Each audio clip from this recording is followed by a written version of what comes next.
कुछ नालों के लिए बेहतरीन इलाज है तलबीना खाओ। तलबीना तलबीना क्या होता है? जौ का दलिया। एक जौ का दलिया लो और दूसरे नंबर पे एक तलबीना खाओ और दूसरे नंबर पे कम से कम रोजाना 3, 5, 7 केले खाओ। अगर ज्यादा होना चाहते हो 7, जरा थोड़ा कम होना चाहते हो 5, उससे कम होना चाहते हो 3। तलबीना क्या होता है? जौ का दलिया।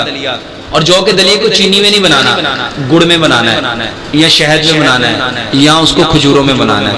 लो इंशाल्लाह बेहतरीन इलाज है। कार्ड लेना चाह रहे हो? जी एक मिनट बैठे रहो प्लीज। हाँ जी, कल जामिया नज़रिया में आऊँगा इंशाल्लाह। मेरे पास है ही, सीधे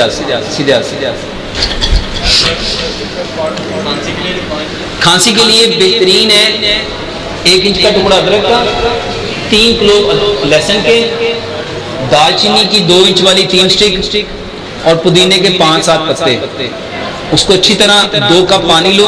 जब वो 1 कप रह जाए उसको स्ट्रेन करो और 1 कप में शहद मिला के वो पियो। की सफेद मूसली, स्याह मूसली, असगंध नागौरी। हाँ जी